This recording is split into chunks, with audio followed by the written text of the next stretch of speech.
4 pea plots here. Pick your favorite. That's a guard rope. Yeah, So these 4. yeah. Do you agree with him? Yes. What does it say? Prison full rate? 100 seats per square meter. Okay, pick your second favorite plot.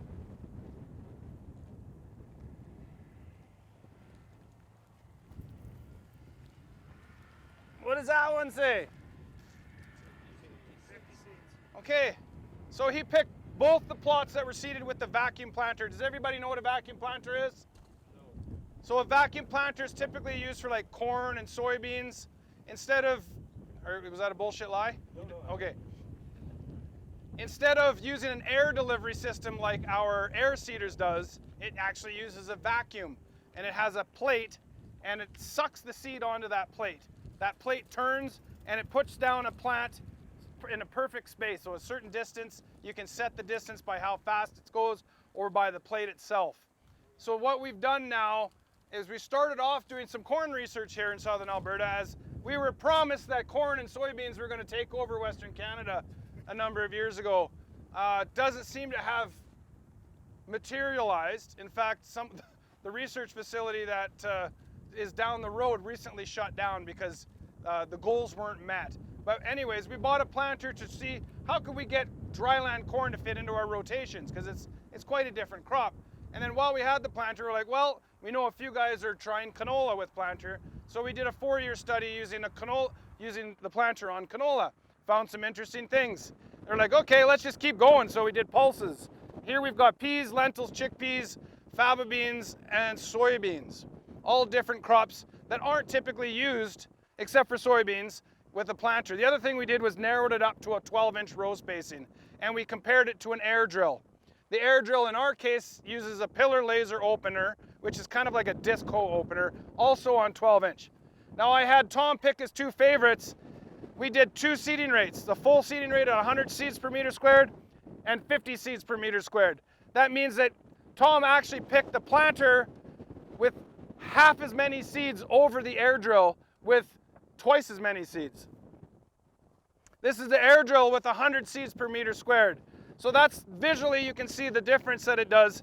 A much beautiful job in very precise placement. It gets better seed to soil contact and a more uniform and even crop. So we're trying to figure out, is this added level of precision going to help with crop yield, with emergence, and with general agronomy? What do you guys think? Why do you think a more even crop is going to help us? Nutrient distribution. Nutrient distribution. Water. Water use efficiency. Is that what you meant by efficiencies? Yeah. Or just overcrowding. Overcrowding, so less interplant competition. And that's what it is all about with corn, right? You want equidistance so that one plant doesn't compete with the other. What do you think, as far as agronomy, a more even crop would do? Think about things that you would do in crop production. Or even nutrient uptake, so that you can go out into the field and be able to sample pretty confidently. That's actually a fairly new comment. So more even sampling. Interesting. Okay. What else? Better weed competition against So- the weeds. So more, if we have a more solid, even crop, then maybe we're choking out the weeds a little better. What else? That's a good one. Even harvest, it makes a big difference. And with that, even for desiccation. So when you go to desiccate a crop like peas, you've got spots that are very green versus others, then you don't get good desiccation. So there's a lot of, in theory, good reasons why you might see an advantage to a more even crop. And I don't want to say that this is about comparing one seeder versus another. This is just about general agronomy, general architecture of the crop, and things that we can do better. When I ask, what's your favorite time of year when it comes to agriculture? Harvest. You like harvest? I like flowers. Flowering, because he likes pretty flowers. That's good. I want ale. You like what? Ale. Harvest. You want the harvest. You want to see the returns. Yes. Okay. Phoenix in February. Nobody actually said seeding. So seeding's actually my favorite time of the year because I think it's like everything's new, green, full of hope. I find harvest is always a letdown. You never get what you expect. Like how many times a year do you ever get the yield that you're promised? But so the reason that I think spring is fun because that yield that you're all excited about, it all depends on how good of a job you do at seeding. So I think it's probably the most critical part of agriculture. Yes, harvest is good because that's when you get grain in the bins and you can sell it and get money in your pockets and all that sort of stuff. But so many important things happen at seeding, and I think we just can. This is a really good example of that we can do a better job. And yeah, maybe there's equipment issues and there's cost issues and there's logistic issues, but the potential for us to do better, I think everything starts at seeding, and then I don't have to worry about getting let down at harvest because that's just depressing. So with the vacuum, seed is evenly spaced. With the air drill, it's just a free flow of seed coming down. Generally speaking, depending on the type, because there's so many different types, but an air drill basically has a metering system, and then it's distributed through air and then spread out into the different seeds. So another thing to mention, So the metering system isn't as It's- accurate as the vacuum. it's what a lot of people like to say is a controlled spill. So when you look at this plot here, you see how we've got gaps and all that? Sometimes what happens with that metering system, you hit a big bump, it'll shake seeds out. So you'll actually have, it's not precise. It's just literally like rubbers that just turn. And then you have the air distribution system. So if the tractor bogs down going up a hill, your air power will go down and then it changes the distribution. So there's lots of different things that can happen. With the vacuum planter, it's all within the seed unit. And it actually literally picks one seed at a time and drops it out. So it's quite precise, but it's also a lot more expensive. There's a lot of moving parts. Another part of it is it's not just about how we put the seeds down, it's how the seed opener itself gets into the ground and seed to soil contact. So it has what's called a parallel link system, and it will follow the contours of the land individually for each rows. A common air seeder will have rigid shanks and a spring. It doesn't have that level of finesse. And on top of that, it has a nice thing called a seed firmer. So it actually presses the soil down and makes sure that the seed has a really nice seed bed, good seed to soil contact, and so on. So I think a good majority of the advantage is not because of the individual placement, but because of how it puts the seed in there. There are air drills now that are getting better. Like there's some that have the precision capability, and there are air drills that have individual depth control and all that sort of stuff. So it really is it depends on what you use. But the cost-effective old-fashioned air drills are kind of rigid shanks. They don't have flotation. So what do you guys think as far as emergence is concerned? Do you think the planters are obviously better? Tom, what do you think the percent emergence is on your favorite plot?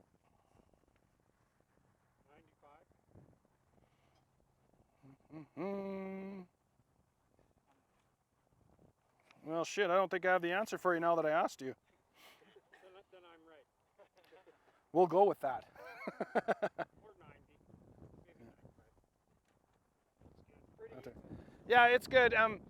So generally speaking, over 3 years of study, I would say on average you're getting 30% better emergent with the planters versus the air drill. Now that didn't always translate into yield. There were only a few crops where we saw a statistical advantage. That was chickpeas and peas. The other ones were all pretty flat or comparable to the air drill. So even though you can get a really nice even stand, that doesn't mean that this stand isn't good enough. But Slightly earlier maturity. it was not a lot. Maybe a day or two at most. Nothing worth talking about, to be honest with you. What I do find though is lots of times we'll have unevens. Like look at here, we have this late emerger here. So then now you're getting right beside it a plant that's at 6 nodes and one that's at 2 nodes. So when you go to spray your Odyssey or your Solo or Viper, now one plant might actually get injured more than the other. So that all plays into it. But if you have a reasonable plant stand, it may not impact yield, especially for us. Like, we've been pretty dry the last few years. So if you're not reaching a significantly high yield potential, then you're not going to see the differences. If you just, okay. What we noticed in the canola trial after 4 years was, again, under dryland conditions, we didn't see a real yield advantage to the planter. However, the yield response curve, when we looked at the seeding rates, it went like this and then flat. So once we were over about 1.5 pounds per acre of seed, we reached its yield potential. Whereas here we've got full and half just to see what it did. So this is like a preliminary look at it. When we went to the irrigated or higher yielding environments with the canola, that's when we started to see a yield advantage. So under irrigation, we saw up to a 20% yield increase using a planter versus the air drill. So that's something to keep in mind. Like, if you're in a dryland scenario, you know, maybe a planter's not worth it. It might be worth it on the seed saving sides, because seed is expensive now. Like, as crop prices go up, so does seed.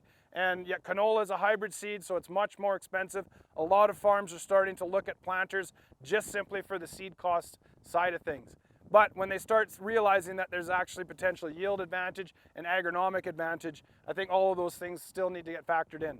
The truth of the matter is that planters aren't really developed or designed for the scale of agriculture that we have in Western Canada. So there's still work to be done. John Deere bought Monosem, and they're now trying to mate it up with an air cart on a 15-inch row spacing, and that way sometimes guys can seed corn and canola with it. We used a seeder last year that had a 30-inch seeder for corn, and then you could drop a second set of openers and do a 15-inch row spacing. So we'll see as the equipment guys get more effort and they're involved there. The other thing is that they tend to be all in one row. So when we narrow it up to 12, then you start to get into residue issues. So maybe we could start moving planters into 2 or 3 runs like we did with our air drills. So again, lots of stuff. That's why I don't want to get into too much of a one seeder versus another. But the truth is that we're demonstrating that we can make an improvement. Whether it's economical or not, that's going to be up to the farmers and the equipment manufacturers to figure it out. Okay, Tom, you can go back to class. Thank you. I get to retire. You get an A+. Now you get to pick your favorite faba bean plots.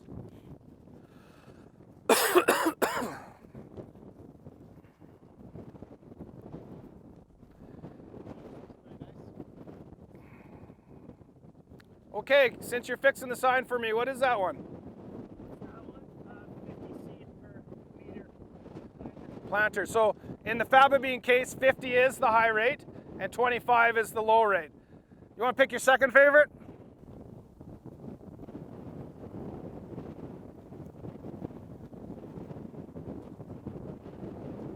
These guys are pretty even. Have to choose one. Thank you. Oh, you're a decision maker, right? Come on, Well, Blake. I mean, there's a bunch of skips in here, so I think this one for What have we got? sake of the planter, 25. So that's pretty impressive though. Again, the same result as Tom. Both of the planters at even half seeding rate were picked over the air seeder. So if you guys walk in here, faba beans are actually the nicest. You can just see how perfectly spaced they are. And then look at the air drill where there's huge gaps. This is the air drill, the high. This is twice the rate as that one. Yeah. And as you were saying with the air drill, it's pretty much on a fixed axis, so it's like it's drilling through, whereas this one is. Our air drill has independent depth control. So each one will ride, but the difference between a lot of our air drill openers, even in the independent depth control, the depth control is usually on the packer wheel. And that packer wheel is here, and your seed opener is here. So by the time it hits, things are changing. With a planter, the depth control is exactly where the disc is. So the time that it takes to adjust to the contour is 0. Yeah. Here you can see that you've got seeds paired by side. So one thing that we haven't discussed, again, we could talk about percent emergence. Obviously it's better on both of our planters. When we talk about big seeded pulse crops, I think, to be fair, our air drill is probably a little hard on the seed. And I think there's actually physical damage happening in our seed from the spinner. You know, the same that there would be by going through the roller and going through the air manifolds. So seed damage with pulses is an issue, whereas you can't be nicer to a seed than when you use a vacuum planter. This is pretty good. This is not bad at all. Yeah. Yeah. Pillar laser, that's correct. Yeah. Normally, I would never be upset with this. It's just when you see something prettier beside it, right? It's like the Facebook of faba beans here. And you're saving 2 times the amount of seed. You get to plant more Yeah. in the same bin, so that saves you on fuel. Well, you think about faba beans too, like you're putting down 3-4 bushels an acre of seed. It's expensive to seed faba beans. Yeah. And then on top of that, your fuels as well, because then you get to plant more with less. Okay. Similar kind of burden. This versus this, but this is half of it. I'm not sure I get the fuel savings part there, but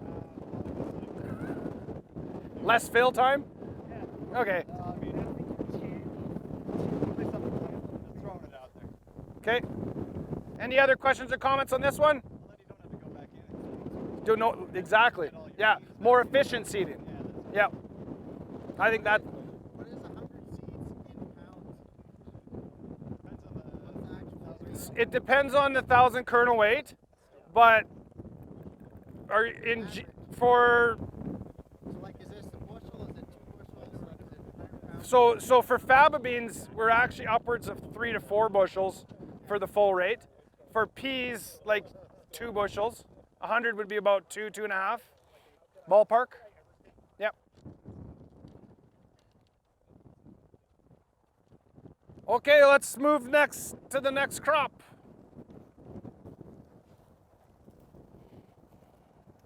seeds away on your fabas. Pea leaf weevil. Yeah. Pea leaf weevil love faba beans. That is what you're kind of supposed to grow in between your pea rotation. Like, cause was it peas every 8 years? But they were saying do this every in between, like every 4 years do peas, then 4 years later do faba. I haven't heard that before. Just for the disease, I thought. They're probably not as susceptible to the fusarium root rot as I thought it was Phantom. or Aphanomyces, yeah. The faba bean the question was on disease rotation for Aphanomyces. Faba beans I don't think are as susceptible, but they are susceptible. Faba beans in general are more popular for irrigated crops. They're probably one of the best nitrogen fixers that are out there. So there is a growing acreage of faba beans even here in southern Alberta, but particularly under irrigation. Okay, did you get to pick your favorite chickpea plot? Yeah, this one and then second one. Okay, what are they? Planter 25 and planter 50. I'm feeling like we're seeing some sort of a pattern. I think so. Good thing you're next, hey? I hope you get it right, man. No pressure. Yeah.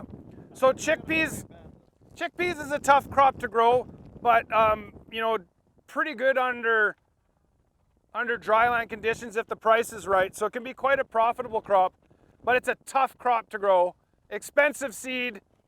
A lot of issues with disease. Ascochyta is nasty. Sometimes you have to spray, you know, 4 or 5 times for Ascochyta. So now when you think of that as one of the major issues to production in chickpeas, what do you think an even crop is going to help you with?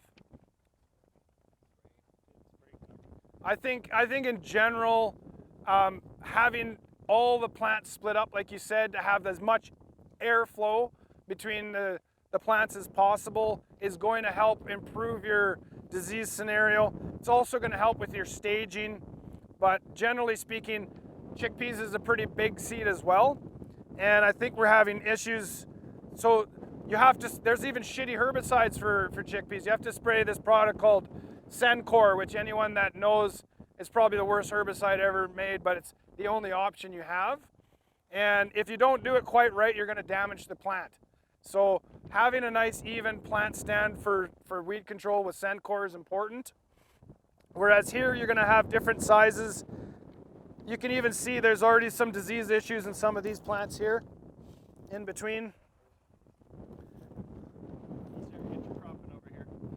Got some soybean. Some of these. Oh yeah, you can pull it out if you want. That's just carryover from the last plots.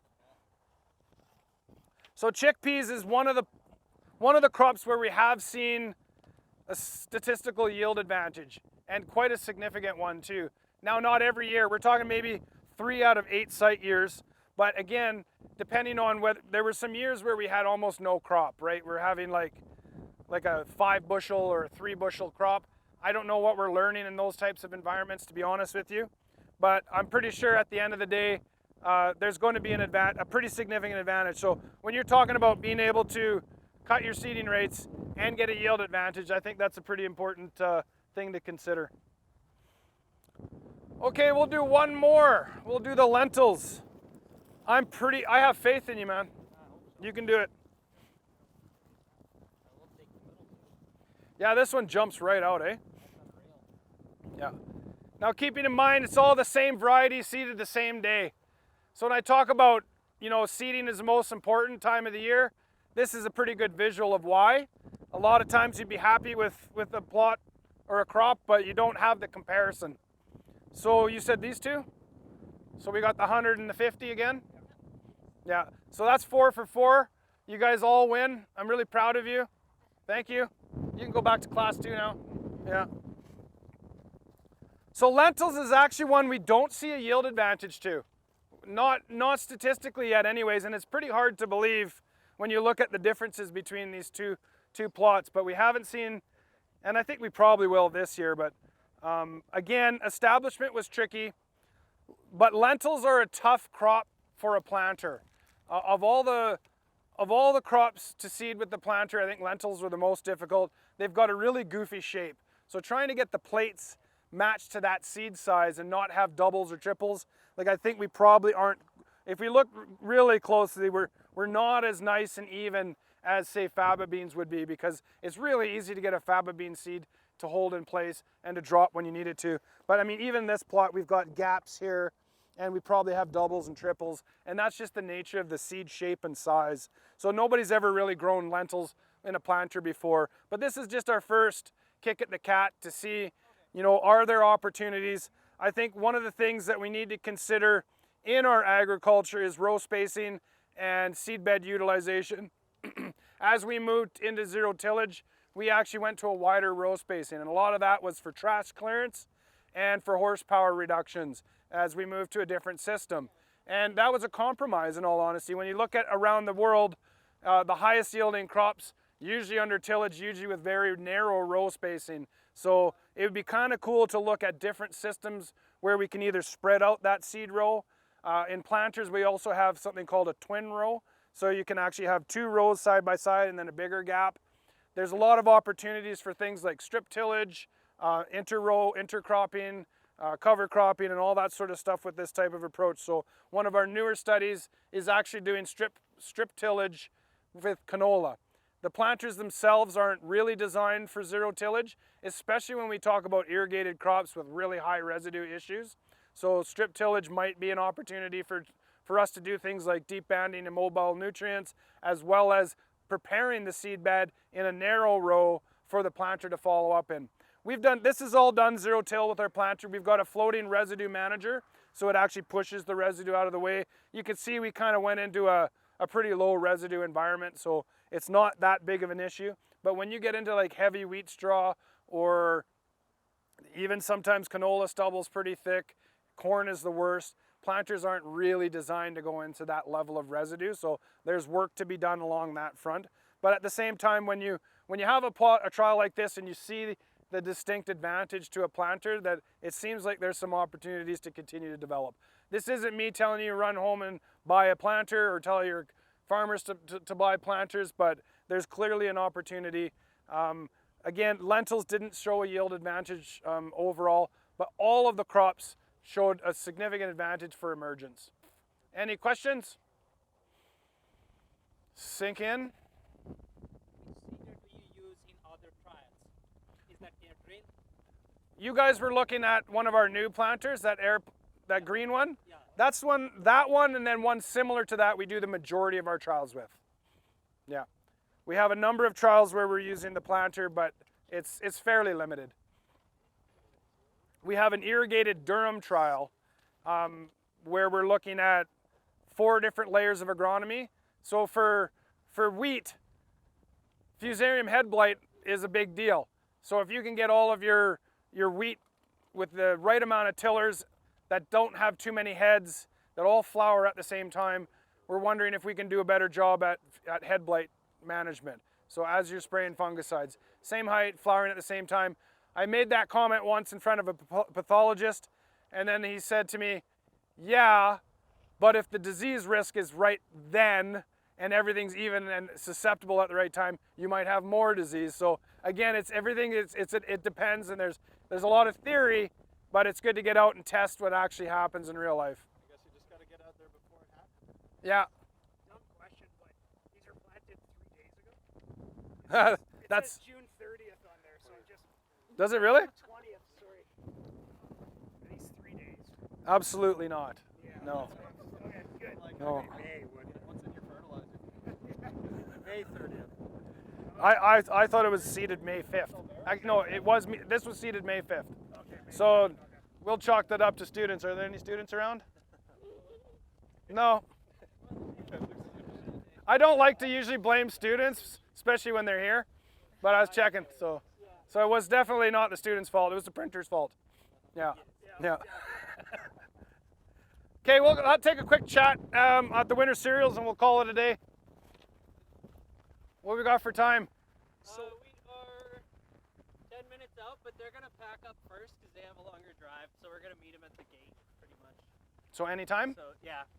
I'll just take 5 minutes. Yeah. Question for you. So with your 100 and your 100 at harvest, no yield improvement whatsoever? I think we will this year. Yeah. But overall, we haven't seen a yield advantage. Really? I know. That's incredible. It is. Is biomass amount the same? Keep in mind, you know, if you have a 10 bushel crop, are you going to see a difference? Like if it doesn't rain again, that big, thick, heavy crop might actually be the worst. Yeah. Because it'll just run out of water, right? That's true. Yeah. That's a good point. Yeah, we'll skip the soybeans because I hate them. I was about to Yeah. say, I'm like, we're skipping this one because seed size, it's not as uniform as. Yeah, that's the planter. I think it still works. Yeah. or is it more the shape? I just don't like soybeans in general. They're not a good crop around here. They're not suitable. Yeah. Question. I don't remember if you mentioned, as far as like time it would take to seed a field using either seeder, Okay. is it like similar times or? A good question. I'll try to answer to everybody. Okay. So we had one question about how long it would take to seed. Actually, that did come up at the last group as well. So you can get planters that are quite wide. However, they're mostly designed for like the Corn Belt, and you know their farms are smaller than ours. So if you took into effect of trying to put your fertilizer down and do a one-pass seeding system, there's no way that an air planter is ever going to come close to competing with the efficiencies of an air drill. There's a reason we're using air drills here in Western Canada. There is, however, I think the possibility of improving the efficiencies of planters. Like I said, there's a need for design, there's a need for hooking it up to an air cart. Our planter actually does do side banding nitrogen and phosphorus with the seed. Most planters, they don't do it that way. They usually put all of their nitrogen down ahead of time. Sometimes they just broadcast it, sometimes they strip till it in. So then you're getting all of that fertilizer out of the way, either the year before or in the spring, and then following up with the seeder with just some seed place phosphorus. So in the States, you'll see the four-wheel drive tractors with all of these nurse tanks around the tractor holding their liquid phosphorus. So then in that sense, their efficiencies are fast, but it's not a one-pass seeding operation. So the answer is they're not nearly as efficient as our air drills, but you wouldn't necessarily use a planter for all of your crops. The bigger farms right now, they're going to use the planter where it makes the most advantage. So that would likely be with canola. In my case, I'd be looking at chickpeas, peas. Peas is the other crop where we were seeing a yield advantage with the planters. But we have some full field scale farmers who have been out using planters on peas. Again, it was definitely slower, mostly because they were trying to hit seeding rates that we're used to and accustomed to. So if you try to do the 100 seeds per meter squared, to try to get your planter to do that, you're going to have to drive pretty slow. So that's a challenge. But when they realized that you could probably cut that seeding rate in half, I think things would speed up a little bit. But generally speaking, you don't drive as fast with a precision planter as you would an air drill. So it's a good question. It's not suited for everything. What are you looking at for speeds then? I think, you know, that 4 to 5 mile an hour would probably be the most you'd probably want to go. Yeah. Okay, so switching gears into winter cereals. This demo is designed by Ducks Unlimited. Monica Kloss is the Ducks Unlimited representative here in Southern Alberta. They've always been interested in increasing the adoption of winter cereals. Why? Because it's better duck habitat. Why? Everybody wonders, why is Ducks Unlimited involved in winter cereals? That's why. Because it's seeded in the fall, there's an area that creates more habitat for nesting waterfowl. And lots of times we've found duck nests in winter wheat fields. So part of that is how do you look at the barriers to adoption? What do you guys think are some of the negative attributes of winter cereals? So it's winter survival is an issue. Marketing is an issue. So you depends on where you are on that front, but often I don't think we're getting paid for the same quality that we would be in our spring wheats. But however, you go to Europe, all wheat is winter wheat. Like, there's barely any spring wheat at all. What else? Fall moisture is limited, so you can't get established. Yeah, that's fair. Any other issues? Early season nitrogen. Nitrogen loss? Well, It's fair. It's fair. I think nitrogen management in general. because like if you put it all down with your crop in the winter, Is there a chance of it's loss? gonna melt away and then rinse off. Okay. And if you banded it, it'd probably be okay. But But Yeah, it's like fair. if you're broadcast. a lot of farmers don't like trying to seed while they're harvesting, so there's labor issues. Yeah, it's all the timing side of things. On the flip side, it's actually can be a tool to spread your seeding time. So if you seed 20% of your acres last year, you only have 80% seed in the spring, so that can be an advantage.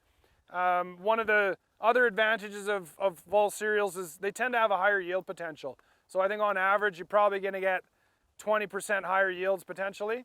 But like Tom said, the marketing is an issue, so you're not going to be able to probably get the same price. However, in Southern Alberta, we have a pretty awesome feed wheat market with all of the feedlots around here. So the winter cereals provide a pretty good opportunity there. I think on the flip side of not being able to establish them in the fall with moisture, if you are, I think it takes way better advantage of spring moisture. So that's part of why I think the yield advantage is an opportunity. This is actually spring seeded. So this is where we get to see spring cereals versus winter cereals all side by side. So the spring wheat here is a Brandon wheat. I think this is 250 seeds per meter squared and 400, so higher seeding rate. It looks a little uneven because it is uneven. This spring, we had split emergence. It was just so dry, we didn't get good germination. We actually brought in the wheel lines for some emergency irrigation just to get something established. But when I came and looked at this plot, I was pretty amazed how nothing was growing, and I thought it was going to be a complete disaster. So what I'm seeing here is pretty awesome from what it did look like. This is a guardrail. This one was 250 and that's 400. So then, picture in your mind, this is where your wheat crop is. Here, look at it's heading out already here too, which isn't really a good sign when you consider how short this crop is. So this crop has been stressed because of the drought that we've had this year and probably the cold. So what is the yield potential? I don't know.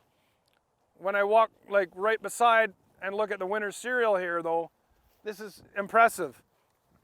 So this is triticale. Triticale is this cross between rye and Durham. Is it Durham? They have both, but most of them are. Most of them are Durham. So this one, because of the rye in it, has better winter hardiness than winter wheat. So if winter hardiness is an issue, we're actually seeing a lot of winter triticale used for feedlot forages and silages now.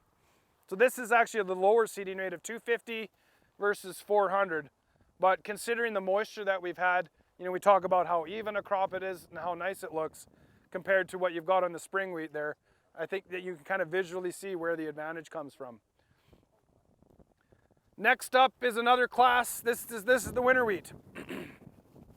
Can somebody grab me a just pull out some winter wheat or spring wheat? Sorry, not the triticale, the spring wheat. Pull out a whole plant if you can. Also, Ken, we're good to go in like 2 minutes. They're just over there now. Okay.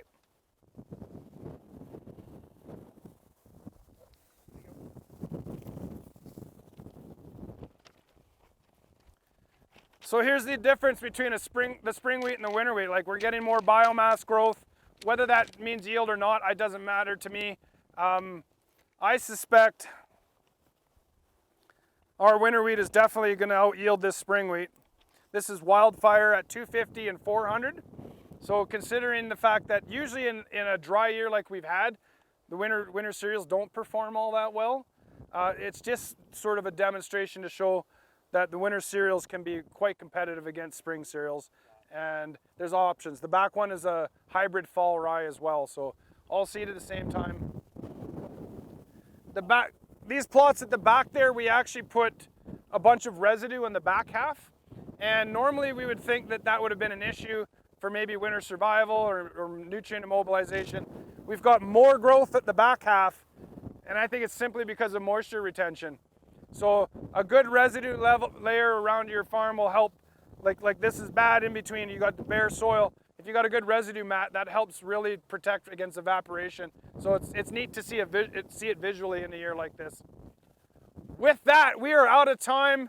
I'll get you to head back to the trailer, and you got one session to go. So thanks for your time, and if you have any last minute questions, I can. What variety is the winter triticale? No problem. I'm pretty sure this is Luoma. I don't think it's written on this. Luoma, yeah. And the fall rye is something, I forget.